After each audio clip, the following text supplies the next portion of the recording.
Bom dia a todos, são 6 horas e a gente vai dar início ao Jornal Club do Hospital Moriá sobre via biliar e pancreática. E hoje a gente vai falar sobre os fatores prognósticos, né, que propiciam o diagnóstico, né, da recidiva precoce depois de uma ressecção pancreática. Mais uma vez, né, esse tema parece ser um tema que não tem muito a ver com a endoscopia, mas é um tema extremamente importante porque cada vez mais nós estamos recebendo pacientes, né, para avaliar se tem ou não uma recorrência, e a ecoendoscopia é um desses exames que nos auxilia a fazer esse tipo de diagnóstico. Então, por isso que a gente escolheu, né, esse trabalho para que a gente tivesse essa noção. Né? Esse é um trabalho importante que foi publicado no Gastroenterology, foi publicado no mês de outubro de 2024. Então é um trabalho realmente que bem eu acreditei uma metodologia interessante para que pudesse avaliar esse tipo de análise que é de fundamental importância para nós, né, que fazemos esses exames. Então, por favor, fique bem à vontade, Diego, para apresentar aí esse trabalho. Bom dia a todos, obrigado, professor. Então, esse trabalho, né, intitulado Nós não Fatores estamos te ouvindo, Prognósticos. Diego.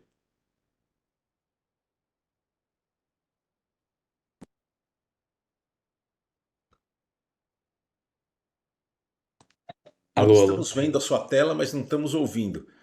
Vocês estão me ouvindo? Eu estou Sim, ouvindo o doutor, senhor. eu tô ouvindo o Diego também. Eu também estou ouvindo ele também. Acho que é só o senhor. Agora sim, agora sim, agora sim. Pode falar, Diego. Tá me ouvindo bem? Sim, sim. Então, beleza. Bom dia. Então, esse trabalho intitulado Os Fatores Prognósticos, né, da recorrência precoce após a ressecção de câncer pancreático, a revisão sistemática e meta-análise.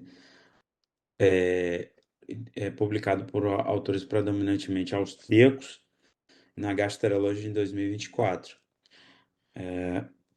Então, o adenocarcinoma ductal pancreático, ele é um tumor altamente letal e com uma incidência crescente, e ensaios clínicos randomizados relataram tempos médios de sobrevida global aí aproximadamente entre 2 e 5 anos, apesar de que tenha havido uma seleção ótima dos pacientes e praticada a quimioterapia adjuvante, sendo a cirurgia o único tratamento potencialmente curativo para essa afecção.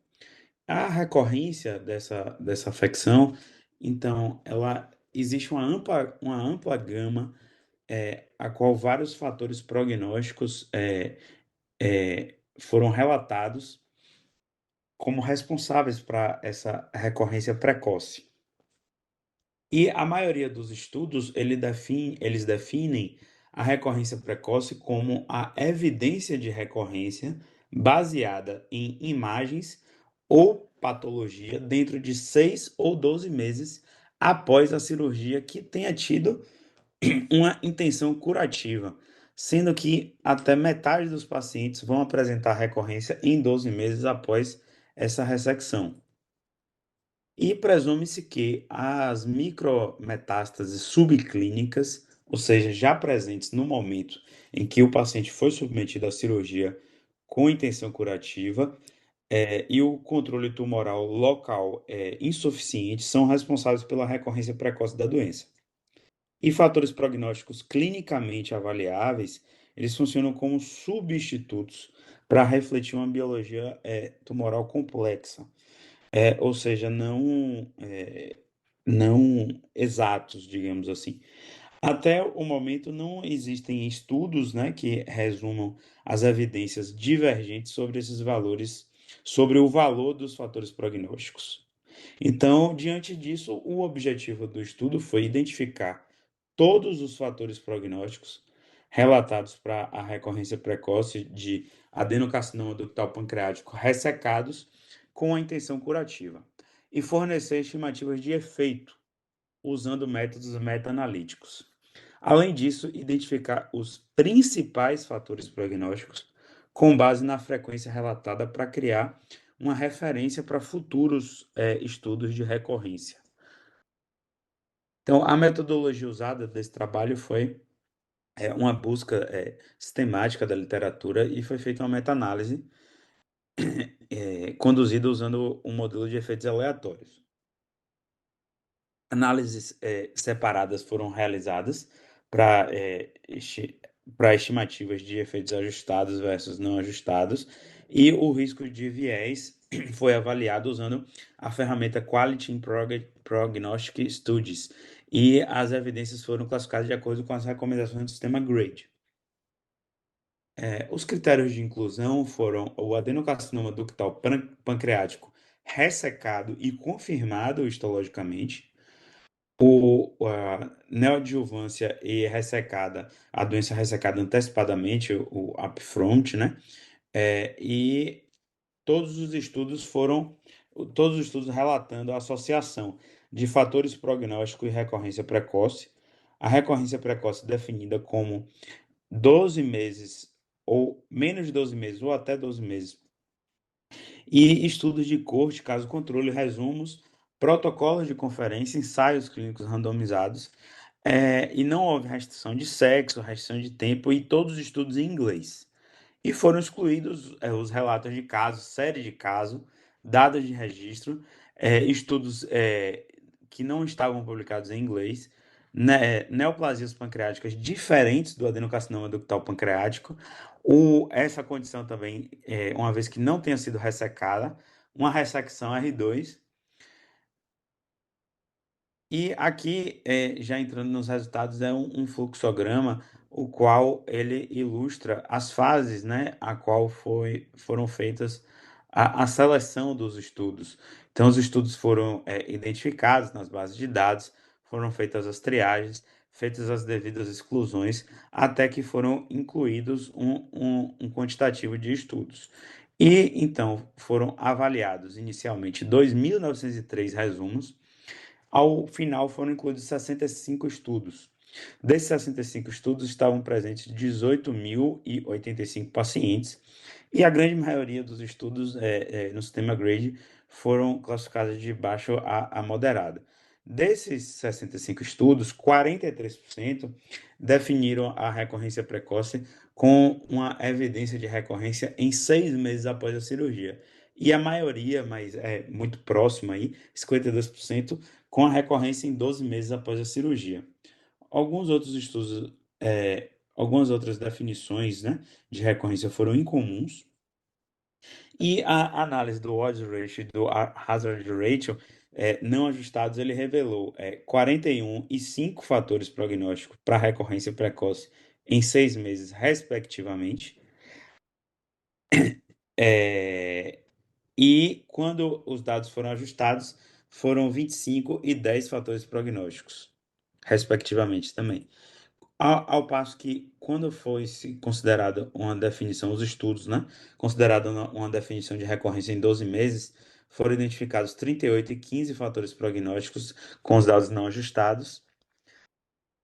E com base nas contagens de frequência de dados ajustados, o que chegou-se foram que o CA199, o status linfonodal, a não administração da terapia adjuvante e a classificação e o tamanho do tumor com base nas imagens foram os fatores que foram identificados como fatores prognósticos importantes para a recorrência.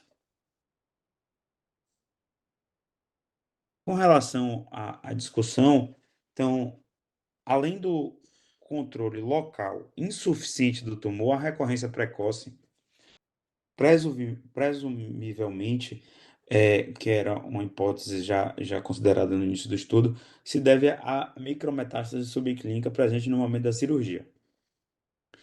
Em uma base molecular, vários mecanismos foram propostos para o aumento do risco de recorrência, incluindo um subtipo transcricional basal puro. E Com base na modelagem matemática, considerou-se que o tempo necessário para formar aproximadamente 1 cm³ de tecido tumoral é de cerca de 21 meses, ou seja, um pouco menos de 2 anos, o que implica que, novamente, que a micrometástase já presente no momento da cirurgia é responsável pela doença recorrente. E perdão, presumivelmente, o câncer pancreático é uma doença sistêmica desde o início, com células cancerígenas disseminadas já, porém que não estavam evidentes naquele momento do diagnóstico. Então, o presente estudo identificou vários marcadores prognósticos baseado em imunistoquímica e uma variação substancial nesses marcadores de recorrência precoce foi observada, o que impediu, portanto, conclusões significativas usando métodos meta-analíticos. Perdão.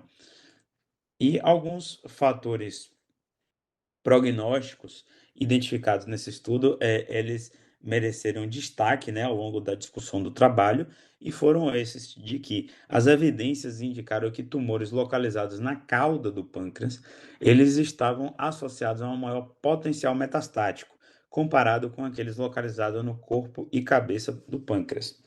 E o impacto da terapia neoadjuvante na recorrência precoce, ele não foi claramente identificado, porque os resultados do estudo são esparsos e conflitantes. Então, literalmente, ele não chega a nenhuma conclusão quanto à terapia neoadjuvante.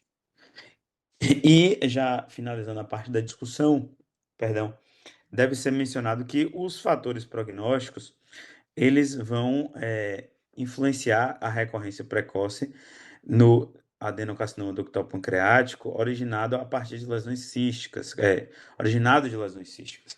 Em particular, a neoplasia mucinosas papilares intraductais permanecem pouco compreendidas. É assim que o próprio estudo discute. E com relação à sobrevida, ela é significativamente menor nos pacientes às quais a doença recorre dentro de 6 meses, quando eu comparo com aqueles que recorrem após 12 meses. E mesmo assim, um terço desses pacientes, ou seja, um terço dos pacientes a qual a doença recorre dentro de 6 meses, a doença permanece durante os próximos 12 meses, fornecendo uma janela de oportunidade para o tratamento consolidativo local. E a cirurgia de resgate de recorrência local foi associada a resultados satisfatórios em estudos retrospectivos de centro único e trabalhos consolidativos localmente, porém podem ser usados em casos selecionados. Então, a minoria dos estudos, né? E o próprio estudo traz as limitações dele, que não foram poucas, na verdade, né? E a maioria dos estudos da meta-análise, ela foi retrospectiva e não houve uma heterogeneidade relevante dentre os estudos. E posteriormente, a classificação da evidência de acordo com as recomendações do sistema GRADE foi baixa a moderada. Além disso, as divergências em práticas de acompanhamento e imagem devem ser reconhecidas como potencialmente influenciadoras de fatores prognósticos relatados. E, continuando ainda as limitações, houve uma escassez de estudos confirmando a recorrência por meio de amostras de biópsia, que foi com certeza um fator influenciador na análise. E práticas de estadiamento pré-operatório, elas variaram, né? De modo que a metástase de câncer pré-operatório pode ser perdida e erroneamente diagnosticada durante o acompanhamento como uma recorrência precoce. Então, essas foram limitações bem destacadas no próprio estudo. E como ponto favorável, os fatores prognósticos identificados, eles podem informar o desenvolvimento de modelos preditivos para recorrência precoce e auxiliar no estabelecimento de uma estrutura de estratificação de risco, né? Isso no futuro, na verdade. E resumindo e concluindo, os fatores prognósticos relatados de recorrência precoce, eles variam de forma considerável e os principais fatores identificados podem auxiliar no desenvolvimento de uma estrutura de estratificação de risco para recorrência precoce. Então, auxiliar no desenvolvimento, ou seja, não é o presente caso, né? E, no entanto, a validação prospectiva é necessária. Obrigado. Perfeito, muito obrigado, Diego, por sua apresentação. Esse trabalho é um trabalho que revela que realmente os pacientes que são operados, e principalmente aqueles pacientes que são submetidos a uma pancreatectomia subtotal ou uma pancreatectomia corpo caudal, com ou sem esplenectomia por um adenocarcinoma de pâncreas, tem uma chance de recorrência local que pode acontecer. É óbvio que as variáveis são grandes em relação à epidemiologia desses casos, mas a gente tem que estar sempre em mente, nós temos que ter sempre em mente que uma vez que aconteça esse tipo de ocorrência, a gente tem que tentar fazer o diagnóstico. Normalmente esse diagnóstico é sugerido já por uma tomografia computadorizada, uma ressonância magnética, e esses pacientes eles têm esse diagnóstico durante o seu período de segmento. Eu já tive a oportunidade de ver vários casos de pacientes que já foram operados por adenocarcinoma ductal de pâncreas e que realmente desenvolveram recidiva local. E uma coisa que chamou bastante atenção mesmo, e eu acho que esse é uma coisa que pelo menos bate com a minha prática clínica diária, é que os pacientes que são submetidos a uma pancreatectomia corpo caudal por lesão, não só na cauda, né? Ele fala muito mais na cauda do que no corpo ou na cauda, são aqueles que realmente têm maior chance de ter uma recidiva local. E essa recidiva local, a gente tem que fazer o diagnóstico, né? Ou seja, a gente normalmente faz a biópsia em relação a isso, e a biópsia, depois a gente vai perguntar por fila, mas ela pode ser analisada e identificada com relativa facilidade, ou seja, não é muito difícil a realização.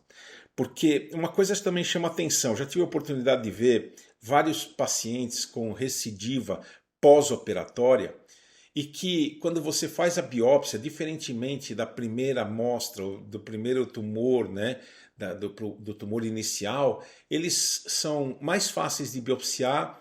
Isso é uma observação minha, né? Eles são mais fáceis de biopsiar, você consegue uma quantidade razoável de material e você consegue também fazer esse diagnóstico. Então, esse é um trabalho interessante que mostra que, e para mim, a única coisa que ficou e exatamente que bate com a minha experiência pessoal é que os casos que são encontrados na cauda e no corpo são aqueles que realmente podem recidivar com maior frequência. Então, eu queria agora abrir para discussão, queria saber a opinião do Rodrigo já inicialmente, né, porque é um tema bastante cirúrgico, eu acho que é um ponto fundamental a gente saber bem a respeito disso. Queria saber a opinião dele, qual é a experiência dele após o procedimento operatório dessas ressecções pancreáticas, né? Eu acho que esse é um ponto importante e eu gostaria de ouvir a opinião do Rodrigo em relação a isso, se é que o Rodrigo está aí para estar nos ouvindo aí. Rodrigo, bom dia. Bom dia a todos, bom dia, Celso, obrigado. É um fato que você acabou de comentar, Celso. Eu diria mais, os tumores de corpo e de cauda, né, não é que eles recidivam muito, e não é só que eles recidivam mais, né, eles tendem a recidivar mais precocemente. E ninguém sabe exatamente o motivo disso na literatura, e várias coisas são questionadas em termos de microbiologia, em termos de vascularização do corpo e da cauda, mas também é um fato que a gente geralmente chega mais tarde nesses tumores, né? Então, geralmente a gente está lidando com lesões maiores e, apesar da gente tender a fazer ressecções mais ampliadas e já tem isso em mente, esses tumores recidivam precocemente depois da cirurgia, mais precocemente do que os tumores cefálicos.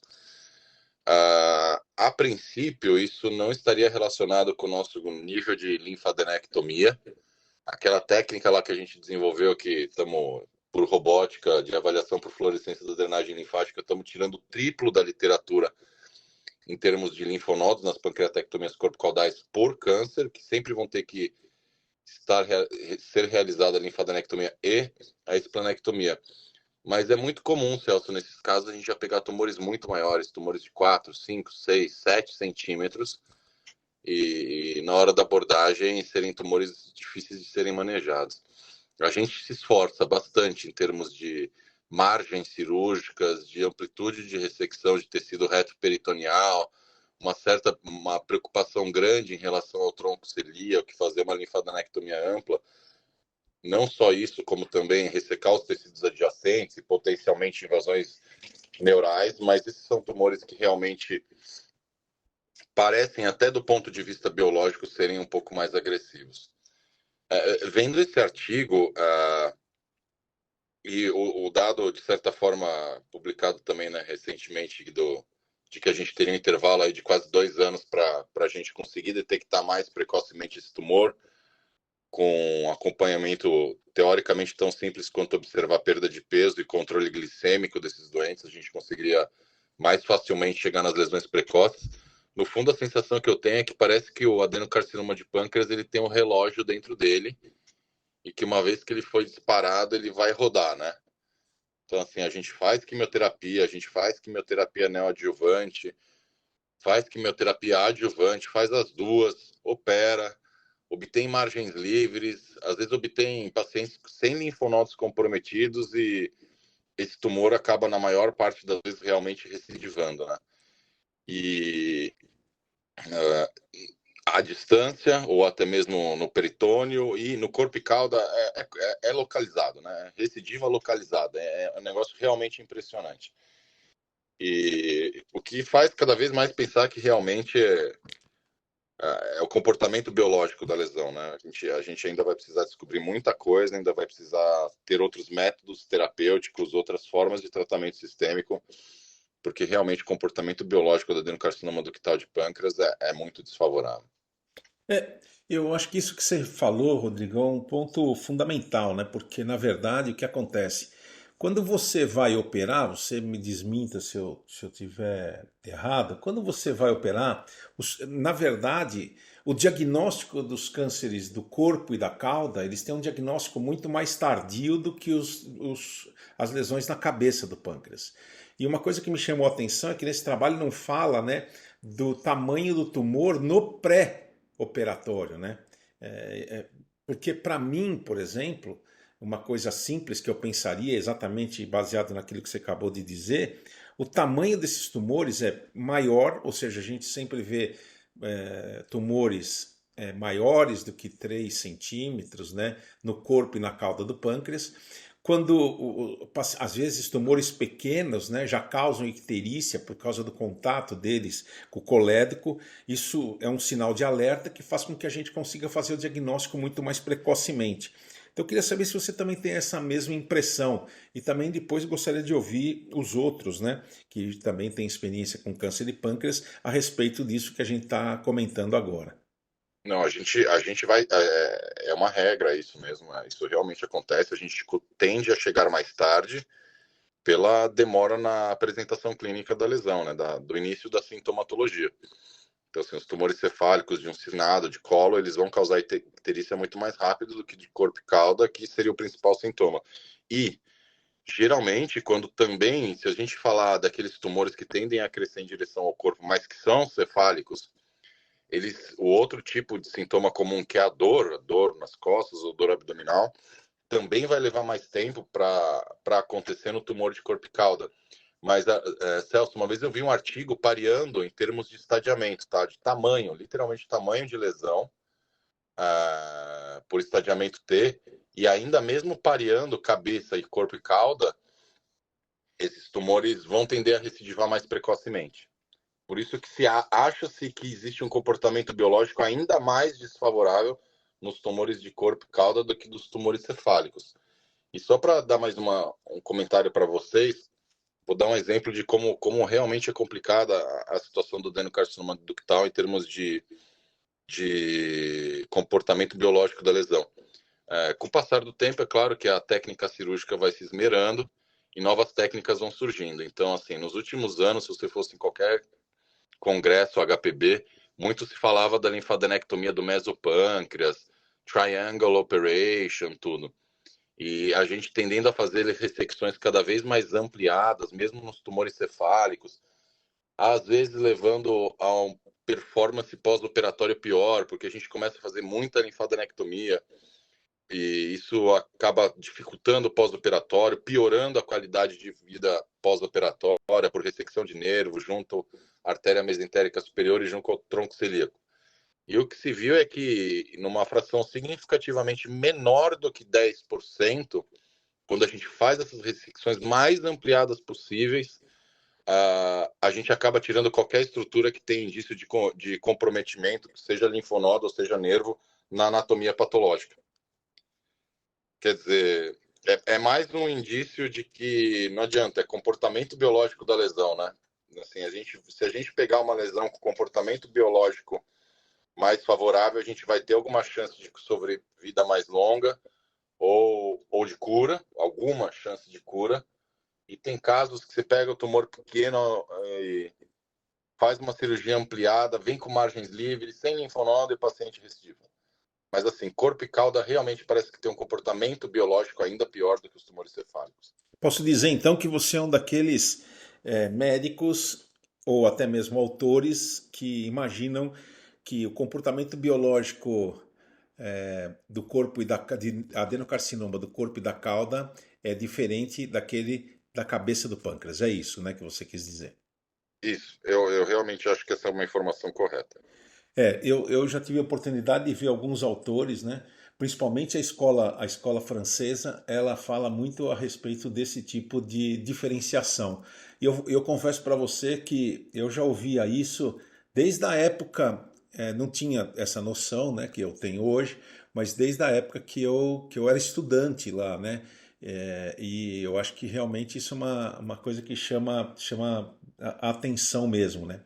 Principalmente em termos de recidiva, principalmente em termos de sobrevivência, né? As coisas são um tanto quanto diferentes, né? Eu acho que esse é um ponto fundamental. Eu não sei se realmente isso acontece, tá, Rodrigo? Eu não tenho essa, essa percepção, mas eu acho que é uma coisa que realmente e até um pouco aqui esse trabalho nos fala a favor em relação a esse tipo de avaliação. Eu queria Na prática, Celso, que a gente realmente vê que assim, é a precocidade da recidiva dos tumores de corpo e cauda. É realmente muito, muito rápido. Dentro disso que a gente está falando, e talvez de localização, tudo, vamos ver se os trabalhos e as drogas, a nova droga lá desenvolvida por Harvard, que vai agir na reação desmoplásica peritumoral, dá um pouco de alento para a gente nesse sentido de ação da quimioterapia sistêmica ou de melhores respostas frente à cirurgia. Vamos ver. E eu queria abrir a discussão aí e também já pegar aí o ponto do Fila. Fila, eu quero saber o seguinte de você. Como é que é a avaliação dessas recidivas, né? Como é que é o aspecto celular? Ele é diferente daquele inicialmente? Muito provavelmente você já deve ter visto, né? A peça operatória e depois até mesmo a recidiva, que pode ter sido enviada ou por biópsia percutânea, ou por biópsia por ecoendoscopia, ou até mesmo por procedimento operatório, né?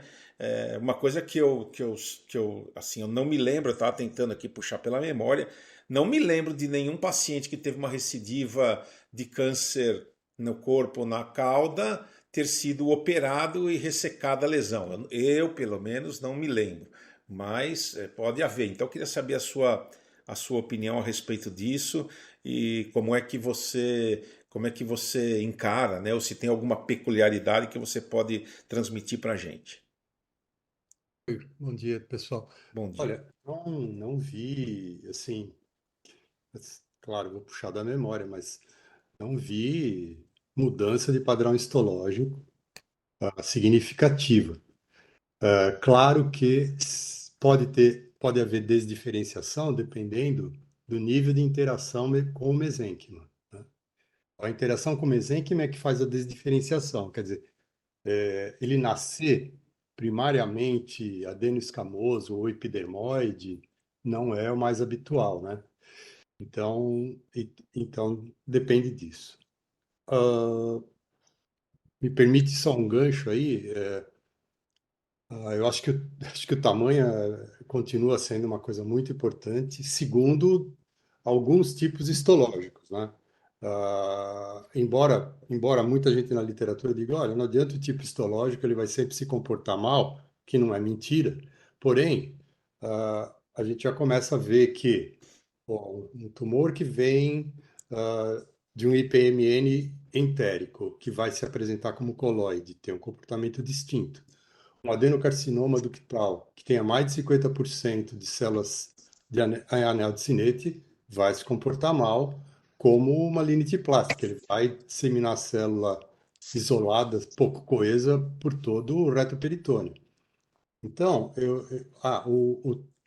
os tumores indiferenciados com ou sem células osteoclástica, embora eles sejam muito agressivos, eles costumam ter instabilidade microsatélite numa proporção maior do que os demais.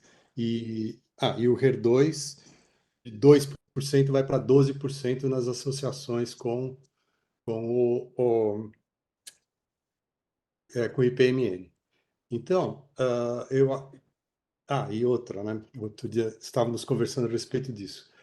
O adenocarcinoma, que tem uma desmoplasia absurda, e onde você só vê célula pouco coesa imersa nessa fibrose, também tem um comportamento mais agressivo. E, e aqueles que têm SMAD4 positivo têm muito mais invasão perineural e o início do tumor como doença sistêmica está explicado, sim, por invasão perineural e vascular desde tamanhos muito pequenos. Isso aí, infelizmente, eu não tenho mais a referência, mas é um trabalho japonês que eu vi há muito tempo atrás. Quer dizer, com 5 milímetros ele já tinha invasão perineural e vascular. Então, eu acho que assim, o Rodrigo já e vocês pontuaram muito bem, dependendo da localização, ele será maior, né? E eu acho que também faltou no trabalho explicar a graduação mais precisamente, né? E falar de invasão vascular e perineural, que não foi comentado também. Isso também chamou atenção mesmo, né? Realmente isso chamou bastante atenção, a falta de dados por três motivos, na minha opinião. Primeiro, em relação ao tamanho pré-recidiva. Segundo, a invasão, assim, dados da pré-recidiva, né? Invasão neural, invasão linfonodal e tudo mais. Isso me chamou bastante atenção. Acho que esse é um ponto que realmente foi falho no trabalho. Eu queria ouvir das pessoas esse peso tão grande que eles deram ao CA19-9 também. É. Eu acho que eu não tenho experiência, eu queria ouvir das pessoas isso aí. A Nutiane está com a mão levantada. Nutiane, por favor, bom dia. Pode fazer o seu comentário, fazer a sua pergunta, fique à vontade aí. Não. Depois a gente vai discutir em relação ao CA19-9. Bom dia, Celso. Obrigada pela oportunidade. Eu ouvindo o trabalho, eu fiquei pensando uma coisa assim, será que a gente não está avaliando mal os critérios de ressecabilidade do corpo e da cauda? E por isso eles recidivam mais? Porque eu acho que a gente é bem mais liberal para operar corpo e cauda do que é para operar cabeça, sabe? Então eu fiquei pensando, às vezes o próprio tamanho, né? O cirurgião fala, não me preocupa o tamanho da lesão no corpo ou na cauda. E talvez os critérios, a gente, né, na minha cabeça, será que a gente não está sendo muito liberal e por isso a recidiva? Como é bom, né? Como é bom gente que pensa, né? Sua pergunta é muito, muito, Nossa, muito gente, boa. Eu gostaria que o Rodrigo respondesse essa pergunta aí. eu entendo, é verdade, não vou mentir para você, tá? Então, assim, Chega tumor de cauda para mim, às vezes tumores bem grandes, e eu sempre falo isso para os oncologistas. Eu falo, olha, tumor de corpo e cauda, eu discuto um pouco menos a indicação de neoadjuvância, e por causa da recidiva precoce, e por causa do nosso timing, se você quer ver esse doente um dia operado, eu prefiro operar primeiro e depois você resolve. É verdade, Nutiane, não estou falando que não. Mas acabei de ver mais um artigo aqui, para vocês terem ideia. O título do artigo é Tumores de corpo e cauda não são os mesmos tumores do que a cabeça do pâncreas. Então, assim, ainda assim, se você parear os grupos e operar o mesmo tamanho, o exato mesmo estadiamento, o prognóstico do tumor de cauda é pior, de corpo e cauda é pior. Eles tendem a ser do tipo escamoso e eles têm expressões genéticas diferentes. Então, apesar de serem adenocarcinomas ductais, geneticamente eles tendem a ser bastante diferentes, com expressões genéticas que não são idênticas, com diferentes subtipos de tumor. Então, assim, de fato, é a mesma doença, mas tem muita diferença entre elas, tá? Então, assim, eles não são iguais nem geneticamente, não tendem a ser iguais nem geneticamente, e vão ter comportamentos biológicos realmente diferentes, tendendo a ser pior para os tumores de corpo e cauda, tá? Pensando exatamente no mesmo pareamento em termos de estadiamento TNM, tá? Mas, Rodrigo, eu gostei muito do raciocínio simples e muito certeiro, né? Eu diria até cirúrgico da Nutiane, porque na verdade o que acontece mesmo, né? O cirurgião se sente muito mais à vontade de fazer uma pancreatectomia corpo-caudal num adenocarcinoma, numa massa onde o diagnóstico foi realizado. Não Então, é que é muito mais à vontade, gente, é muito mais fácil. é muito mais fácil. Então, será que. Eu vou te falar uma coisa. Eu não tinha, até o momento, até agora, pensado exatamente o que a Nutiane falou. Porque o que acontece? Será que a gente. Será que a forma de estadiamento que a gente tem na cabeça não deveria ser diferente em termos de critério no corpo e na cauda para evitar essas recidivas? Ou seja, será que a gente não está operando muito mais pacientes do que o necessário? Essa é a questão, entende? Eu acho que Entendo. Em teoria, Celso, quando você tem uma maior chance de recidiva, uma pior sobrevida, e um tumor ainda mais agressivo, você teria que ser ainda mais restritivo em relação à abordagem cirúrgica, tá? Mas a gente não tem também outra opção. sim, Então, claro. assim, entendo o que você está falando, mas de alguma forma, assim, a gente muda a forma de estadiamento e não vai mudar a conduta porque a gente está perdendo de lavada. Esse que é o problema, é o que eu sempre falo. A gente ainda perde de lavada no tratamento do adenocarcinoma de pâncreas. Então, parece que a gente tenta mudar as coisas, mas o resultado final acaba não melhorando.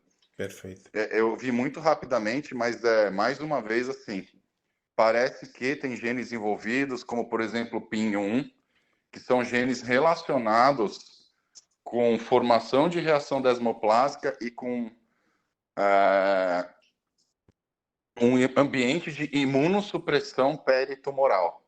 O que faz com que, é isso, né? Qualquer tumor vai crescer no ambiente de imunossupressão.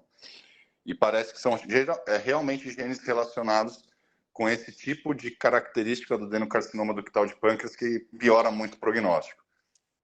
Então, assim, gostaria de dizer que são os cirurgiões que vão dar a resposta para adenocarcinoma de pâncreas, mas não vai ser tratamento sistêmico, né? Não tem jeito, né? E Perfeito. mais uma vez falo para vocês, assim, minha esperança é a hora que a gente realmente tiver ferramentas poderosas de inteligência artificial para fazer não só, para literalmente desenvolver novas drogas, não testar as drogas atuais em alguma combinação, para realmente desenvolver novas fórmulas e novas drogas para a gente começar a melhorar o prognóstico nesse tumor. Perfeito. Marcos, bom dia. Olá, bom dia pessoal. A gente já viu muito tumor de pâncreas, a gente que trabalha aqui em um hospital de referência, mas uma coisa assim que é negativo para mim é que a partir do momento que a gente dá o diagnóstico, a gente entrega esse paciente ao cirurgião. Então, recidiva, assim, na prática, para mim, a gente não tem muito conhecimento, porque geralmente a gente entrega ao cirurgião, esse paciente vai para o cirurgião. Mas depois da apresentação de Diego e todos os comentários, né, eu vejo que algumas variáveis são importantes para esse tumor. Claro que dá diagnóstico precoce, tumor menos de 20 milímetros, entre 10 e 20 é o nosso objetivo, é o nosso objetivo. Mas é importante, assim, o que o Diego me falou, assim, me chamou a atenção, é a questão da metástase, né, a microsatélite. Uma outra coisa também que é importante, e o professor Fila falou, é ter tecido, é ter tecido. Uma outra coisa também que eu vejo, às vezes, na prática, o tumor chega, o cirurgião se baseia apenas em uma tomografia e opera o paciente. Então, a gente tem que estudar ao máximo esse paciente para entregar ao cirurgião ou entregar ao oncologista de uma maneira quase que perfeita, porque ainda algumas coisas precisam ser definidas. Neoadjuvância em todo mundo, vamos fazer porque microsatélite está sempre presente na maioria das vezes. Na maioria das vezes é tumor de cabeça de pâncreas, né? Então, essas são variáveis que a gente tem que ficar atento, principalmente para os mais jovens. Hoje entregar ao cirurgião um paciente com tumor de pâncreas, sem uma ressonância, sem uma ecoendoscopia, né, com punção, é muito perigoso. É muito perigoso. Então, a gente tem que estudar esse paciente ao máximo, a gente tem que juntar o patologista junto com o oncologista para definir se deve ou não fazer neoadjuvância. E aí, Sujan, eu também estou assim com a esperança que vão surgir novos quimioterápicos, né? E que vai resolver, ou quase resolver, a questão das metamicrosatélites. Isso aí vai ser importante. Então, hoje, para entregar ao cirurgião, tem que ter uma ressonância eco com patologia. Eco com patologia, né? Porque é como o professor Fila falou, você vai diferenciar, você vai dar diagnósticos diferenciais e quem sabe esse paciente não vai precisar de uma cirurgia. Então, hoje eu não vejo entregar ao cirurgião, né, esse paciente com pelo menos uma ressonância e eco com histologia bem feita. Isso cada vez mais eu vejo na prática, né? Claro, o Celso lê mais tumor de pâncreas do que eu, né? Mas o que eu vejo na prática é isso. A gente precisa entregar ao cirurgião um paciente mais estudado. A gente vai ter a esperança de que vai surgir outros medicamentos. E isso é extremamente importante para a gente querer o melhor prognóstico e a melhor sobrevivência. Sem dúvida nenhuma, o que eu sinto cada vez mais, eu vejo tumor 1, 2, 3 vezes por semana no Roberto Santos, né? Então, o que eu sinto é isso. O que chama bastante. Obrigado aí pelos comentários, Marcos. Acho que foram comentários muito pertinentes em relação à prática clínica diária, né? E eu acho que isso que é importante. E a gente tem visto isso, viu? Apesar da gente fazer endoscopia, a gente tem visto isso. Uma coisa que sempre me chamou a atenção, e o Rodrigo me corrija se eu estiver errado, é que o prognóstico dos pacientes com tumores do corpo e da cauda, mesmo quando comparados àqueles pacientes que têm um adenocarcinoma na cabeça do pâncreas com icterícia, o prognóstico é pior. Isso é uma observação minha, ou seja, eu percebo isso. Porque eu acho, e ainda baseado naquilo que a Nutiane falou, que o grande problema é que ontem mesmo nós vimos lá na reunião do HC de Ribeirão, nós vimos um caso que tinha uma lesão grande, que acometia o corpo do pâncreas, pegava toda a glândula pancreática e por saber já de tudo isso que nós estamos discutindo agora, a gente já tem o diagnóstico pela ecoendoscopia, que é de um adenocarcinoma moderadamente diferenciado, e a gente optou para fazer uma quimioterapia neoadjuvante nesses pacientes. Por quê? Porque a gente sabe, né? Os cirurgiões sabem que é difícil a remoção, e o grande problema que eu acho, já até ouvi falar isso, principalmente aquele cirurgião alemão, né, que ele hoje está trabalhando também em Portugal, naquele instituto português, ele sempre fala que um dos pontos fundamentais do câncer de pâncreas, do corpo e da cauda é a região do retroperitônio. Então você tem que fazer a avaliação do retroperitônio para saber se existe ou não.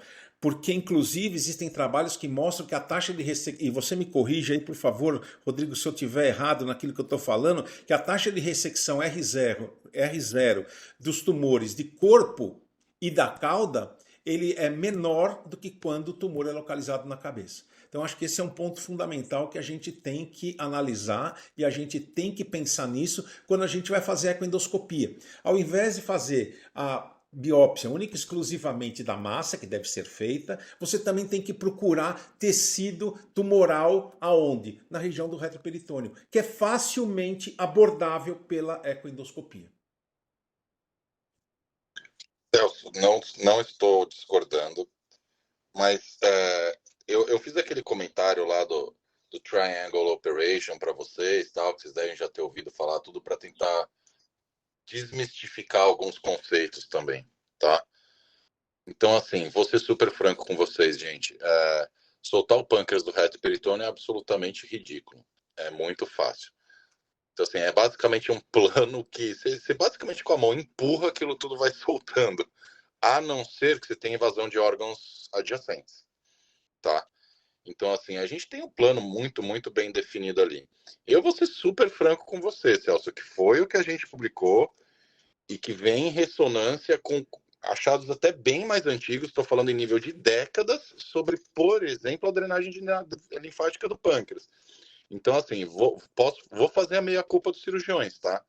Se a gente fosse operar direito para valer esses pacientes que a gente está tentando fazer, a gente tem que fazer linfadenectomia de hilo renal. Descer a linfadenectomia até o rim, expor a artéria e veia renal. Ressecar um pedaço do mesentério, o que ninguém faz.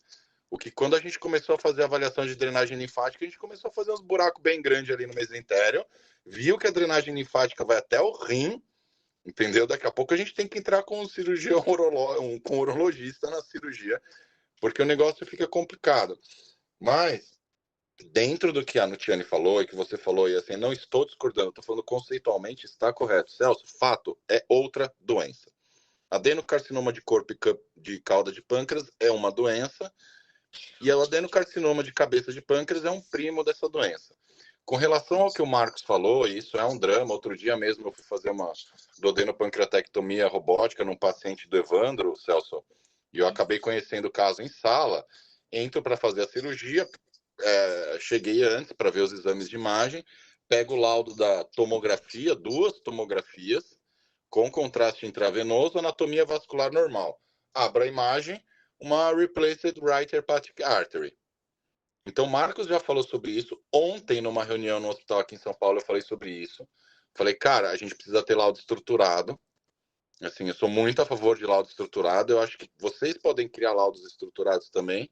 E aí sim, Marcos, também, e que você falou, Celso, laudo estruturado em relação a... vai ser diferente do tumor do corpo e da cauda em relação ao tumor da cabeça de pâncreas.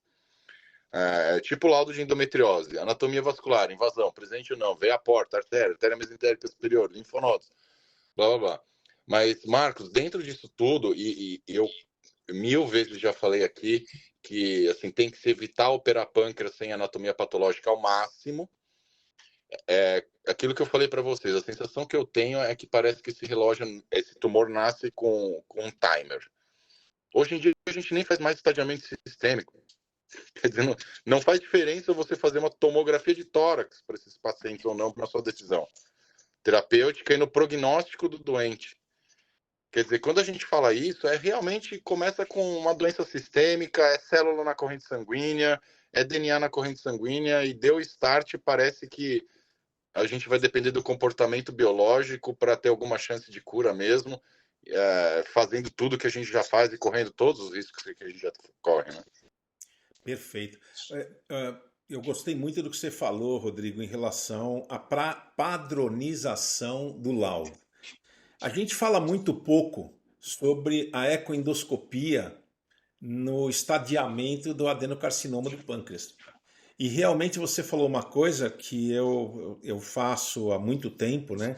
Que é esse estadiamento. Então, seria interessante nós aqui, né? Onde a maioria de nós, todos nós somos endoscopistas, né? Com formação, alguns cirúrgicos, alguns clínicos, nós temos que realmente padronizar o laudo. Ou seja, quando você tem uma lesão na cabeça do pâncreas, não só ir lá e fazer a biópsia, mas você também tem que mostrar exatamente a invasão da veia mesentérica, da confluência, qual o tamanho, se tem trombo, se não tem trombo, se essa lesão ela ultrapassa os limites da glândula. Isso é um ponto fundamental que a gente tem que fazer, gente. Isso é fundamental para que a gente consiga melhorar a nossa performance e também ajudar o cirurgião nesse fato.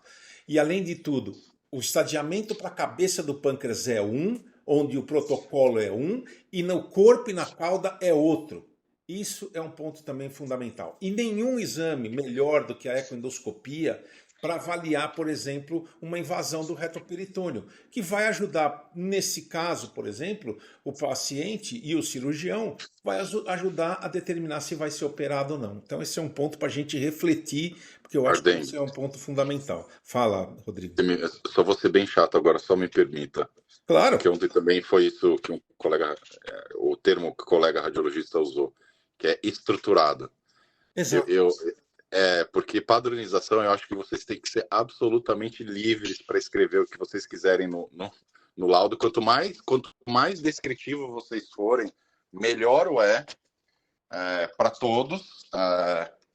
E eu acho que o termo padronização parece que o negócio vai ficar meio amarrado. É estruturação. Então, ter para algumas coisas um checklist ali que você preenche, e no demais você discorre livremente sobre os seus achados, sua impressão e suas sugestões, inclusive, do que fazer, entendeu? Isso é uma coisa, Rodrigo, que a gente pode fazer aqui. Nós temos um grupo bem seleto de médicos que fazem ecoendoscopia, que fazem colônia. Formadores de opinião. Exatamente. E a gente pode fazer mesmo coisa. Exatamente, um laudo estruturado. Gostei da palavra. Não é ser chato, não. É isso mesmo. Não padronizado, mas estruturado. É isso mesmo. É isso mesmo. Alguém tem mais algum comentário? Por favor, eu não ouvi hoje o Humberto. O Humberto está quietinho. Não ouvi o Jorge. Não ouvi. Por favor, fique bem à vontade aí. Humberto já ligou a câmera, acordou cedo, pensou que não fosse falar nada, né? Vamos lá, Jorge. Vamos lá, Humberto. Bom dia a todos. O pessoal já esgotou o assunto, né? Acho que a gente não está entendendo, como o Rodrigo falou, a microvascularização. Talvez isso certamente explica por que os tumores de cabeça, de corpo e cauda, além do tamanho, tem uma recorrência maior. Talvez a gente está correndo ainda atrás, muito atrás do pâncreas. O Marcos Clarence falou que o nosso objetivo é pegar tumores de 10 a 20 milímetros. Isso vai aumentar um pouquinho a sobrevida, né? Quando a gente pega nesse tamanho, mas ainda não está longe de ser o ideal, né? Ou perto do ideal. Acho que a gente não está entendendo a microvascularização desses tumores, né? E quando o Rodrigo faz a cirurgia com corante aí que ele faz, né, que muito bem já explicado, acho que está pegando as macrometástases, né, para gânglios, mas não as micro. Acho que isso que explicaria por que a gente está sempre perdendo. E mais uma vez, Celso, eu fico mais uma semana frustrado, né? Porque semana passada você colocou o diagnóstico precoce. Aí eu fui com todo afinco e saí deprimido. E hoje eu estou sendo mais deprimido ainda. Se desculpa, mas aí você está fazendo um teste para a gente aí, porque a gente lê os artigos e aí? Qual é Humberto tem uma estratégia para isso. Tem uma estratégia. Eu estou seguindo uma estratégia, porque na verdade o que acontece? Vagarosamente a gente tem que ir colocando alguns conceitos na cabeça das pessoas. E é exatamente isso que eu tenho tentado, porque câncer de pâncreas é isso. É desilusão o tempo inteiro. Então, Pessoal, assim, exatamente. Frustrado, mas motivado. Temos caminho pela frente aí. Sim, com certeza, com certeza. Assim, eu acho que a gente consegue, com tudo que a gente está vendo, né? Clínico, endoscopista, cirurgião, a gente consegue melhorar um pouquinho a sobrevida, mas o índice de cura é muito baixo ainda, né? Muito baixo. Muito baixo. Ô, Muito baixo. Celso, Oi. E Celso, Marcos. Apesar, Humberto, dessas 2 semanas de depressão, eu acho que o Celso e também a minha intenção é despertar no mais jovem, e especialmente, essa questão de estudar bem o pâncreas, né? O tumor de pâncreas, desvendar alguns pequenos detalhes e que pode ajudar o cirurgião. E ter a esperança, ainda acho que a esperança é químio antes de operar, né? Tendo como objetivo essas metástases pequenas que o cirurgião não consegue ver, né? Mas eu acho que é interessante esse despertar de estudar bem, né? Ressonância, com um bom patologista, esse despertar que é importante também, principalmente para os mais jovens. E eu acho que com o decorrer do tempo a gente vai aumentar a sobrevida desse paciente, entendeu? Porque existe um interesse da farmacologia, existe um interesse da indústria, e a tendência é melhorar a quimioterapia nesses pacientes. Perfeito. Eu posso fazer um comentário? Claro, Desculpa. claro. Hoje eu estou atrapalhando bastante. Não, é que o tema hoje é muito cirúrgico, né? Então acho que é uma coisa que é importante você trazer os seus conceitos para a gente. Marcos, você me conhece e eu não sou o cara de ficar aquela espada louca, girando para todos os lados para tentar defender meu posicionamento como cirurgião. Eu acho que isso é uma burrice. Eu não vou entrar aqui, assim, entrando um pouco na seara da neoadjuvância. Até hoje, a melhor série o melhor resultado já publicado na história, e aí a gente pode discutir se os resultados são verdadeiros, tá? Isso não vamos entrar nessa seara. Mas a série histórica com melhores resultados até hoje, na história publicados, foi do NORPECT. Até hoje, na história, nunca se publicou resultados tão bons em que os caras puxavam para a cirurgia upfront. E aí, tudo bem, a gente vai para o pré-punk, a tendência anterior de fazer o máximo de neoadjuvância, tudo tal. A sensação clara que eu tenho é que a gente não tem as armas ainda corretas. Entendeu? Então, assim, o fato é que põe químio antes, põe químio depois. A gente perde a imensa maioria dessas batalhas. Eu acho que o nosso caminho é achar droga. Então, assim, eu espero que com a proteômica, com a metabolômica, com a gente cada vez mais entendendo o microambiente tumoral, esse tumor, assim, eu vou falar a sensação que eu tenho para vocês. Quando a gente fala de intervalos de tempo de 21 meses para conseguir detectar precocemente essa lesão, parece que em termos... E olha, gente, até como esses tumores recidivam. Outro dia eu operei um paciente que subocluiu, já lá, carcinomatose por recidiva de câncer de pâncreas, que eu operei 2 anos atrás do paciente, tá?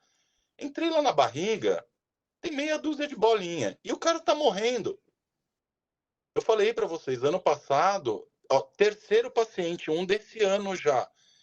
Eu comecei a ver uma coisa que eu nunca tinha visto. Paciente internando com câncer de pâncreas na internação do diagnóstico, morrendo, sem metástase nos exames de estadiamento sistêmico. Apesar de eu falar que não adianta para nada mesmo, mas o oncologista sempre vai pedir uma tomo de tórax. Tá lá, tumor de pâncreas localizado, tal, não tem nenhuma metástase detectável por exames como tomografia e como ressonância. E 3 pacientes nos últimos 12 meses, praticamente, internaram. Diagnóstico, câncer de pâncreas, não saíram da prima internação. Quer dizer, tem alguma coisa aí, assim, a sensação que eu tenho é que a célula em si talvez não se replique tão rápido, como até outros tumores que crescem até muito mais rápido localmente. Mas tem alguma coisa no tumor de pâncreas, provavelmente, não sei, tô chutando agora, relacionado com relação com o sistema imunológico, com formação de desmoplasia, com ativação de fibroblasto, que faz com que a gente parece que a gente faz e não fez nada. Essa é que é a verdade. Com quimioterapia, com cirurgia. Posso dar um exemplo para vocês? Eu posso até trazer esse caso, tá? Há 1 ano e meio atrás, por aí, peguei um paciente no diagnóstico Adenocarcinoma ductal de pâncreas de cabeça, uns 2 centímetros, com 3 metástases hepáticas, 6 ou 7 mil de CA19-9. Cara, não sei o que deu na minha cabeça quando eu atendi esse doente, que eu virei para ele e falei, eu tô com a sensação, na primeira consulta, que um dia eu vou te operar. 8 meses de quimioterapia, 9 meses de quimioterapia, lesão primária absolutamente estável, totalmente ressecável, 3 bolinhas no fígado que ficaram do mesmo tamanho, uma um pouquinho menor, e CA19-9 de 10. 10 de CA19-9. Intervalo de quimio, operei o primário. Eu falei, eu vou operar o primário, enuclear uma lesão que está fácil. 15 dias, 3 semanas depois da cirurgia, a gente abla as 2 lesões do fígado. Gente, 3 semanas depois da cirurgia, depois de cair de 7 mil para 15, 16 de CA19-9, ele estava com 600 de CA19-9. Reestadiamos, nada. As 2 lesões do fígado que eu não tirei, quietinhas, no mesmo lugar, nenhuma outra metástase detectável. Quer dizer, o que está acontecendo? Esse câncer só pode estar na corrente sanguínea. Não é possível, né? Não sei se a gente tem que estudar a interação com células de defesa hematopoéticas na corrente sanguínea para entender o que está acontecendo. É verdade. Parece que existe alguma interação tumoral, alguma ação desse tumor não detectável por exames de imagem que a gente perde. Perfeito. Imagina um paciente que interna com um tumorzinho ali de 2,5 centímetros, um cara com performance status razoável, o cara degringolou e não saiu de uma internação hospitalar sendo bem assistido no hospital com muito recurso. Quer dizer, tem alguma outra coisa acontecendo. Jorge, vamos lá. O Jorge vai fazer o último comentário que depois a gente vai passar para o caso clínico. Vamos lá, Jorge. Permaneci aqui de câmera aberta para retomar a questão do CA19-9 que o Rodrigo trouxe agora, novamente, né? Porque me incomoda muito a decisão de não operar com base no CA19-9 que alguns grupos estão tomando, considerando que é uma doença sistêmica, independente do tamanho, independente do estadiamento com bioimagem, única e exclusivamente com base no CA19-9. A gente viu nesse trabalho a importância do CA19-9 como fator prognóstico, e eu queria, na verdade, perguntar a vocês se isso pode ser um critério, até o Rodrigo mesmo falar, se ele considera um critério de inoperabilidade, que foi o que eu vi em algumas discussões de grupo que eu participei, critério de inoperabilidade, independente do tamanho tumoral, um nível de CA19-9 elevado. Esse é o primeiro comentário. O segundo comentário, eu acho que o Rodrigo está com toda a razão. Talvez não seja a célula tumoral em si, né, a diferença entre tumor de cabeça e de cauda, e sim um microambiente peritumoral, que aí eu acho que vascularização, como o Humberto falou, a questão de continência do órgão, né, que talvez a cauda esteja mais frouxa lá, né? Não sei. Mas eu não acredito que a biologia, embora o Rodrigo também falou de marcadores celulares diferentes, para mim fica um pouco estranho entender que tem uma biologia no mesmo órgão diferente por conta da localização, né? Mas com certeza o microambiente e com certeza também o que foi levantado no início da discussão, os critérios de operabilidade podem fazer a diferença entre tumor de cabeça e de cauda. E eu acho que laudo estruturado, para todas as condições, né, ele significa uma evolução no pensamento da condição, né? Quando a gente tem um laudo estruturado, você vê, por exemplo, com relação aos IPMNs, a gente pode até discutir os critérios todos de Kyoto, etc., de Fukuoka, mas eles permitem hoje que os laudos radiológicos venham mais estruturados. Eles mencionam o que está acontecendo com o ducto pancreático principal, mencionam a complexidade da parede dos cistos, enfim, né? São avanços que a gente faz no entendimento da doença e certamente vão ajudar também no câncer de pâncreas. Mas eu queria ouvir vocês a respeito do critério de operabilidade com relação ao CA19-9. Ninguém melhor do que o Rodrigo para responder isso, né? Porque, na verdade, eu imagino que quando, assim, seguindo os trabalhos da literatura que mostram quando você tem um CA19-9 muito elevado, a chance, o prognóstico desses pacientes não é tão bom, né? Então, existe assim um arrefecimento do tipo de tratamento que você vai impor. Mas eu acho que o Rodrigo, né? Por favor, Rodrigo, fique bem à vontade para você falar o que é que você pensa a respeito disso, mas com certeza eu vou estar de acordo com o que ele falar, porque é realmente o que a gente estuda e o que a gente vê. Então, Rodrigo, fica à vontade aí para responder. Seja breve, por favor, para a gente já passar para o caso clínico. Jorge, não temos o valor de corte. Então, assim, tem 230 valores de corte publicados. O CA199 não é uma glicoproteína que todos nós produzimos, independente da tipagem sanguínea Lewis. Então, assim, é engraçado, né? A conduta depende extremamente disso. Pronto, ó, você não pode entrar nessa jogada porque você simplesmente não produz essa proteína. Então, o seu prognóstico foi embora, tá? Então, assim, a gente não vai operar se tiver CA199 muito elevado, a gente vai fazer neoadjuvância. Acho que para aqueles que são produtores de CA199, ele é um bom marcador de comportamento biológico e de resposta de quimioterapia neoadjuvante. Dependendo do lugar, do país ou do hospital que você tiver, vai ser um corte diferente de CA199. Mas hoje, como potencialmente o CA199 tem relação com o prognóstico do paciente, quando você coloca isso no ambiente de multidisciplinaridade, o CA199 vai ser levado em conta e a gente vai tender a fazer neoadjuvância baseado em valores bem elevados de CA199. Mas a gente ainda não chegou na resposta exata do que fazer, de qual é o nível de corte e o que fazer naqueles pacientes que simplesmente não produzem CA199.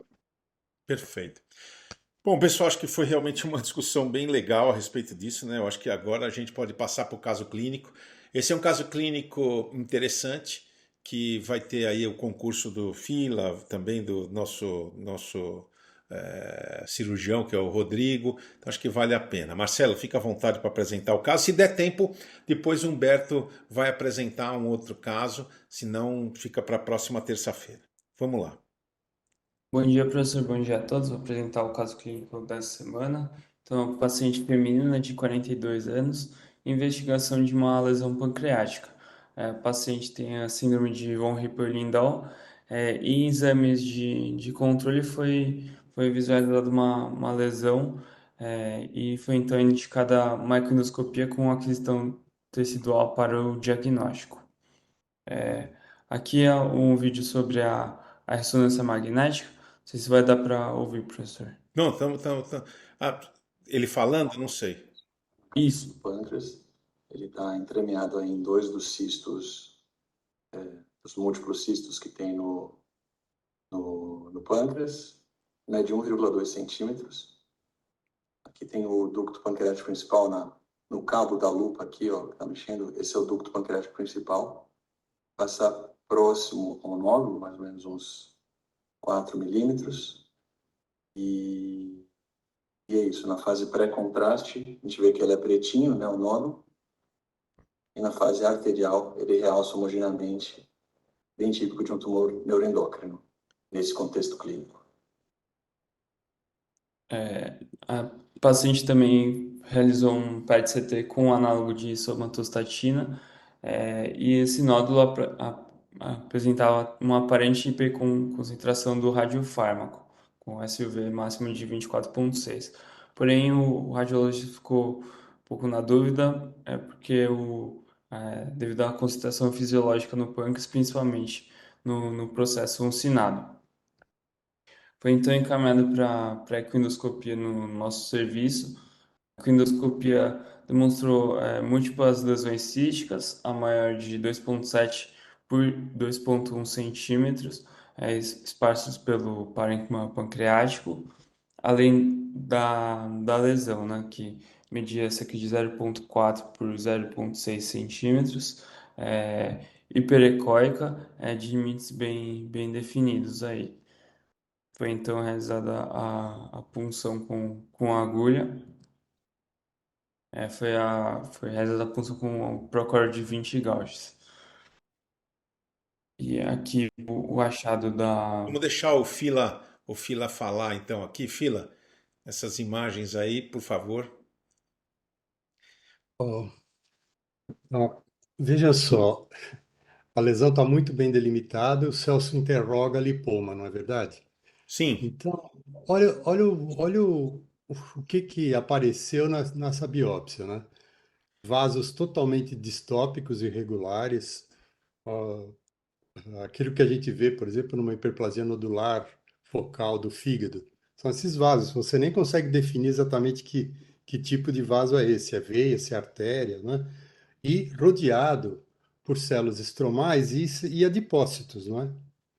E parênquima pancreático normal no lado esquerdo aqui, na extremidade esquerda. Quer dizer, eu posso dizer que essa lesão é bem vascularizada, né? Por essa biópsia. Isso sim, Exato. isso eu não tenho a menor dúvida.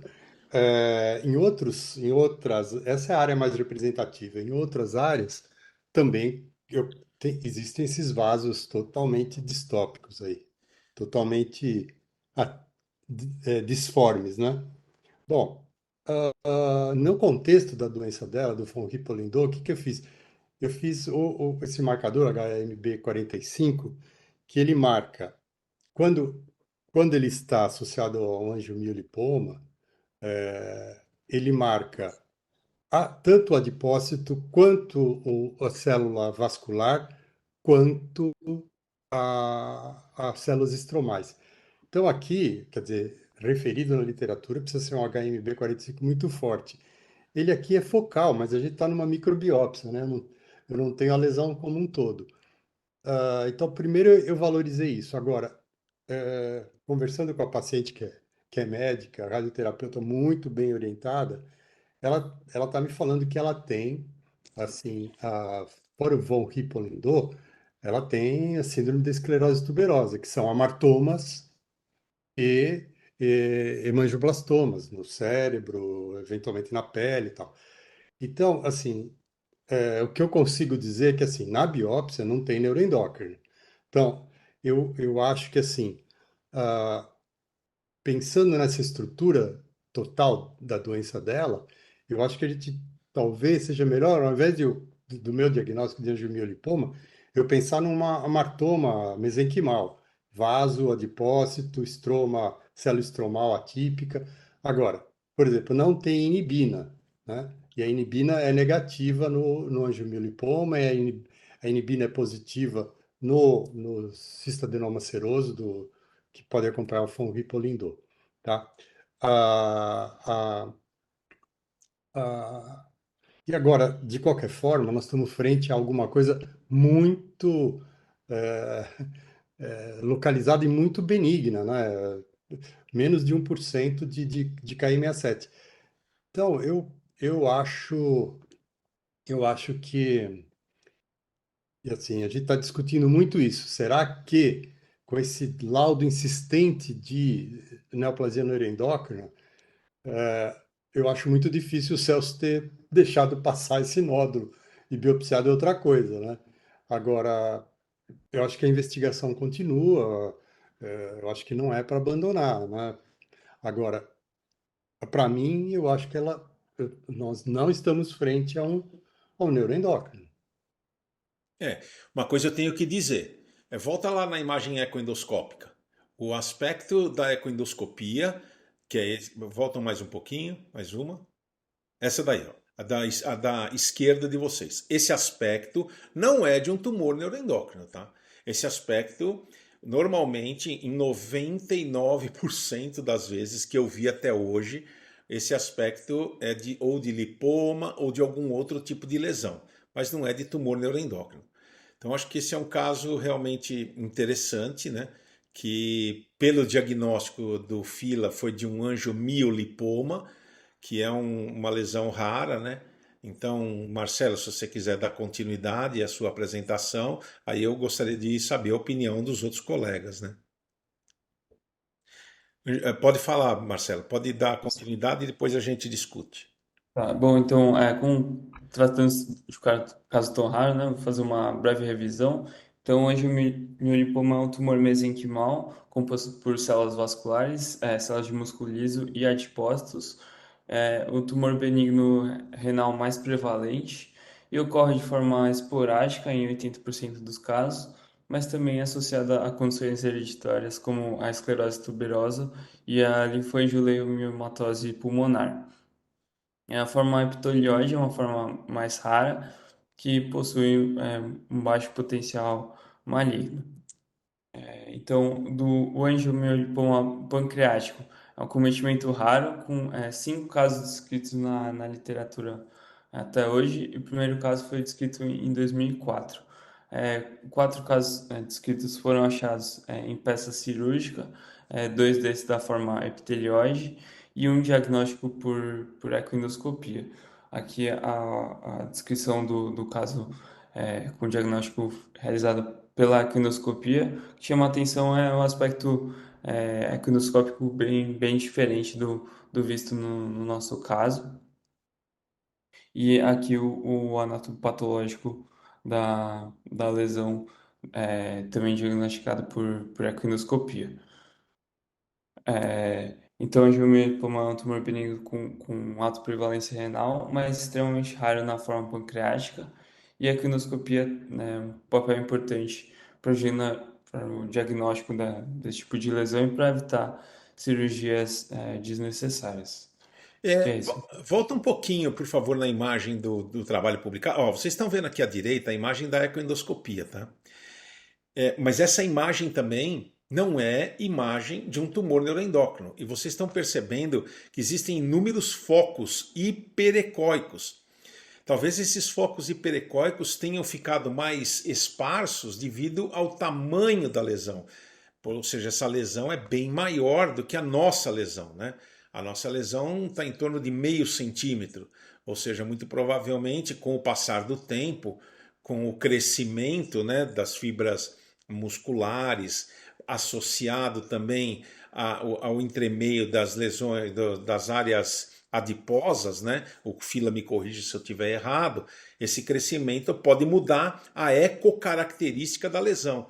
Então, talvez se a lesão ficasse maior, ela possa ficar dessa forma. Pelo menos é isso que eu imagino. Não sei se eu estou imaginando corretamente, Fila, ou não. Você me corrija o que eu estou falando aqui, por favor. Não, é exatamente isso.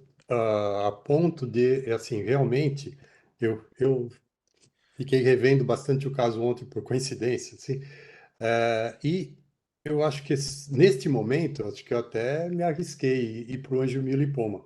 Eu acho que nós estamos frente a um amartoma neste momento. Claro, então por isso que assim, eu valorizei um pouquinho de HMB45 que tinha.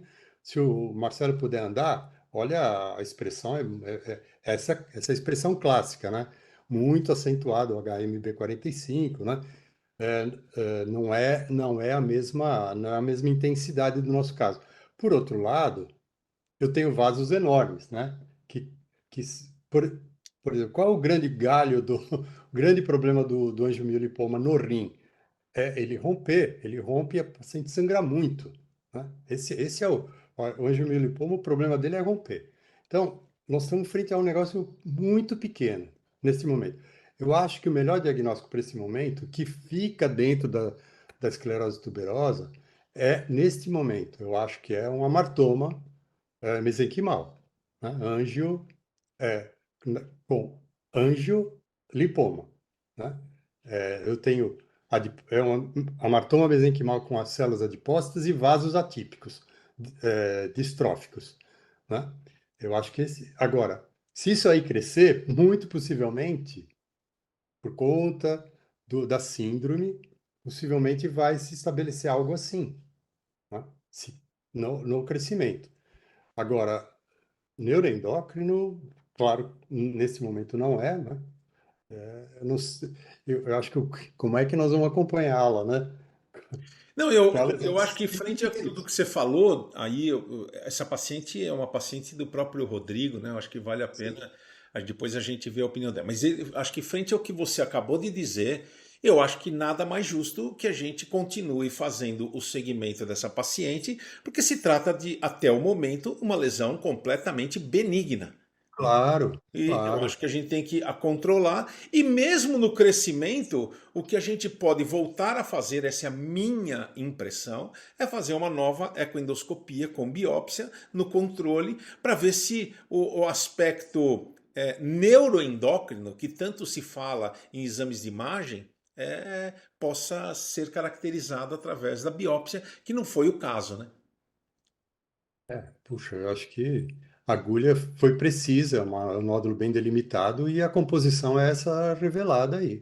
Quer Perfeito. dizer, então, só chamar atenção que vaso desse tipo não existe num pâncreas normal ou num tumor. Não é, não são vasos distróficos como este que a gente vê. Né? Não, e você vê, né, Fila, que o aspecto é muito bem, é benigno mesmo, né? Ou seja, você vê que não existe uma anarquia, né, do aspecto da patologia. É uma Ele coisa só bem. afastou o parênquima pancreático que está à esquerda aqui. Não é invasivo. O parênquima pancreático é esse mais arroxeado aqui, né? Sim, sim, tudo ácidos pancreáticos Exato. aqui. Perfeito. Rodrigo, queremos ouvir a sua opinião do que você pensa, o que é que você vai fazer. Eu acho que esse é um ponto importante. Eu acho que a nossa discussão aqui em relação ao diagnóstico diferencial, que é o tumor neuroendócrino, está bem justificada, né? Assim, as imagens do Fila já deixam óbvio o motivo pelo qual o diagnóstico suspeita inicial de ser um TNS ser a hipervascularização desse tumor na ressonância que ela fez. E aí o outro fator de confusão foi a realização do DOTA, que realmente fez uma captação na região, que parecia ser a captação do nódulo, mas a gente sabe que existe essa captação fisiológica. Os pâncreas heterotópicos também, né? Assim, tem paciente que já realizou PET, DOTA, e acabou diagnosticando pâncreas heterotópico porque capta a somatostatina, o receptor capta, expressa o receptor. Então, assim, acho que o quadro histológico, gente, a gente indicou a biópsia justamente por isso, para ter certeza do diagnóstico. E o quadro histológico é claro. Essa paciente passou comigo ontem e a gente discutiu exatamente isso. E eu propus o segmento para ela. Eu acho que foi uma captação fisiológica de um sinado meio caprichosa ali, próximo da cabeça. Mas a gente tem o diagnóstico da lesão por ultrassonografia endoscópica com formação anatomopatológica. A minha conduta foi segmento. Eu falei para ela, daqui a uns 6 meses você faria exame só para ver, tipo um controle mais precoce. E como ela tem o von Hippel-Lindau, ela faz exames frequentemente. Então ela falou, não, fazer uma ressonância para mim ou uma tomografia não tem problema nenhum. Eu pedi uma ressonância, deixei para daqui a alguns meses, tem urgência e vou acompanhando o quadro dela. Perfeito, eu acho. Eu só não sei se eu faria com 6 meses, eu acho que eu faria com 1 ano. Concordo. Arden, eu tive muita dúvida, para ser bem sincero, mas daí eu vou te falar por que foi 6 meses. Primeiro que ela vai fazer outros exames de imagem nesse período, e assim, é o primeiro, sabe, tipo o primeiro? Então, assim, a gente teve exames que induziram a gente ter um diagnóstico diferencial, outros exames não que vocês fizeram, e eu reafirmei para ela me questionou uma coisa que foi assim, pô, mas a ressonância falava do nódulo de 1 centímetro e esse na eco deu 5. A minha resposta para ela foi, é impossível o Ardeng não ter acertado o nódulo correto. Isso pode Eu falei assim mesmo, você está entendendo? É impossível, não é que pode ser que, é impossível. Então, assim... Vocês estão ficando muito meus amigos, esse é o problema. E ela tem muitas neoplasias vasculares, né? No sistema nervoso central, inclusive. Então, eu acho que está dentro do quadro. Eu também acho. Mas ela já ia fazer um round de exames, ela faz frequentemente exames, Ardeng. Como é só o primeiro controle, eu falei, tudo bem, daqui a 6 meses você faz mesmo, mas daí eu vou espaçar e muito depois. Tá? Perfeito, perfeito. Alguém tem mais algum comentário? Jorge, Raquel, a Raquel hoje estava aí, não falou absolutamente nada, ficou quietinha. Um bom dia a todos, mas estava prestando muita atenção, hein? Foi ótima reunião. Parabéns aí a todos. Muito obrigado, muito obrigado. Caso é lindo, viu? Caso muito bonito, merece publicação, porque nem tudo que brilha tomou neuroendócrino. Exatamente. Isso é um ponto importante. né? Eu acho que é um ponto que a gente tem que salientar. Bom, pessoal, mais uma vez, muito obrigado pela participação de todos, pelos comentários que foram extremamente profícuos, né? Eu acho que a gente aprendeu bastante aqui.